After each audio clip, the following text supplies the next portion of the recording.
All right, I want to talk to you today about introductions and how you can use them to introduce your paper in a more effective way and have a variety of different kinds that you can use. Good writers know that good papers start with a good introduction.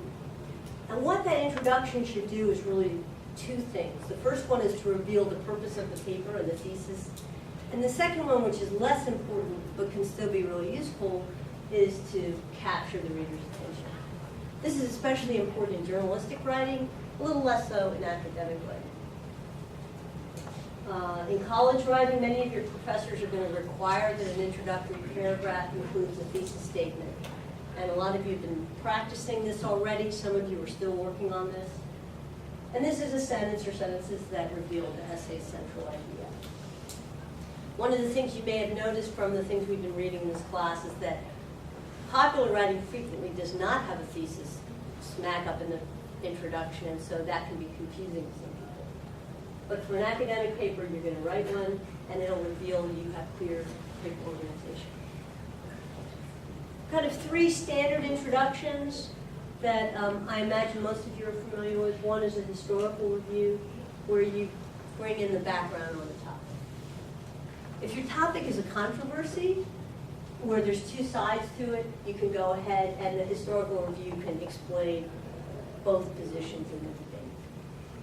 And then lastly, the most popular one seems to be general to specific, and this one's heavily overused. So I would recommend that you try and come up with some variations on that. If you get stuck with it, so be it, but try to make the general part of it at least specific, more specific to the topic.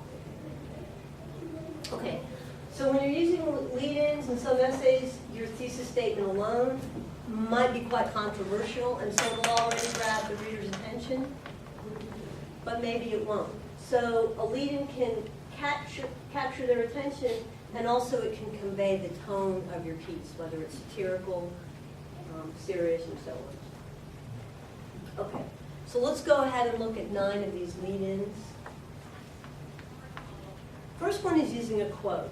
And what I've done here in this presentation is break up the paragraph into individual pieces so you can see what each thing is doing in your introduction. So in this case, the author found a quote of Hillary Clinton, and she uses that quote to lead into her thesis, which is going to have to do with Nancy Pelosi, who became the nation's first female Speaker of the House, and now arguing that with this development, democracy grew to its truest level in terms of women's equality. So this paper is about women's equality, and she decided rather than just focusing on Pelosi, she would pick a quote by another famous female politician to start it off. Okay, a second thing you can look at is a shocking statistic or fact, and if your paper topic lends itself to this kind of thing, this is another way to go. This is starting very specific and then going general. And the specific is that you've got this statistic that's quite shocking. Okay. Another thing you can do is use an anecdote. And this is going to be different from what we just saw Wasik doing, where he used a 2-page introduction, right? This is where it's just one paragraph. And this kind of writing, I don't know how this looks to you, but this is going to be standard type of writing you're going to be doing, certainly as juniors and seniors. And some of you can already write this way. But anyway, the point is that this is really the kind of analysis that you're going to be asked to do in, for example, an art history class.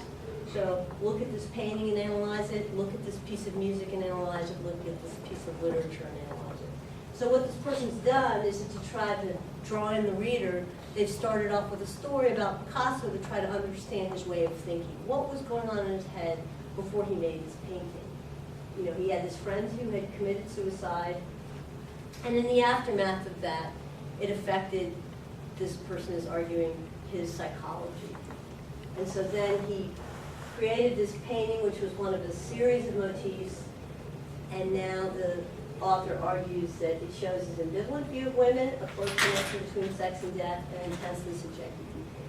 And now you can easily imagine what this paper is going to be about, right? You're probably going to break this down into each of these categories. Okay. If you've got something that really lends itself to description, you can simply explain something that happened, and then you can transition to your thesis by going from a specific example to something more general. And then finally, you can see this is going to be an argumentative essay. If Americans don't act to prevent these kind of tragedies, thousands more children will be harmed. An analogy is showing how two things are connected. A contrast is showing how two things are opposed to each other, right? And so for an explanatory paper, if you're talking about home security systems, which can be kind of difficult to draw people into that, right? I mean, how many of you are excited about that topic? Anyway, so what this person has done is drawn an analogy to something that seems kind of interesting possibly, which is how the Romans on Capitol Hill kept geese. So, and then basically arguing that this has not really been improved much with our current system. And that's because our standard locks are so easy to pick. So we need to improve our home security system.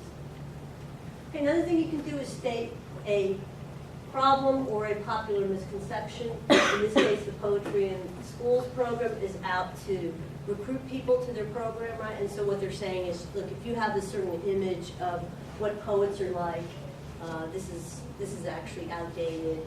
So don't be thinking about poetry this way, and come to the program. You can ask a question, and when you're asking a question in introduction, the paper is designed to answer that question during the paper. We'll see that questions operate differently in a conclusion, but just make sure that if you do ask a question, that you answer it. It can either go at the beginning of the paragraph or it could go at the end. This is an example that most of you probably won't use, but I just want you to be familiar with it, and that is where you're addressing your reader directly. And here you're using that very personal you to draw people in. Using second person in a paper is, I would argue, even less informal, is even more informal than using first person. So most of you, when you're using you in your papers, it's not really working that well because it's just too informal and it's showing a sudden shift in the middle of the paragraph. So keep an eye out for you. But if you are writing a paper where this type of informality would work, go ahead and try it. Lastly, you can challenge a widely held assumption, and this was an issue that used to be in the press a lot more, and that's just having to do with the ozone layer. And because we banned fluorocarbons, the amount released into the atmosphere is radically reduced, and we've noticed that the whole is recovering. So that's good environmental improvement. But essentially starting off by challenging this view that people may still have from older news reports and saying, well, this is no longer happening. All right. So you got all these choices. How are you supposed to decide which one of these to do? And there's a number of things to keep into account. The first one is that sometimes it's just a matter of inspiration. You're sitting there and you go, oh yeah, I know what's going to work. And if that happens for you, that's really wonderful. You should just be happy.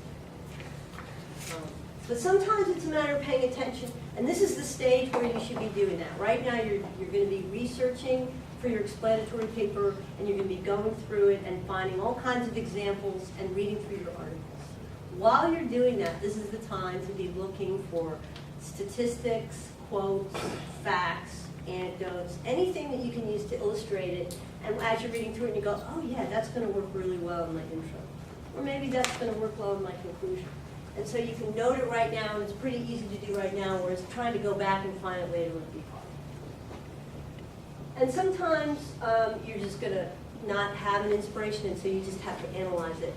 And that's what we're going to be practicing later on today, is just thinking to yourself, well, given this particular topic, which of these introductions makes the most sense? And then you can go ahead and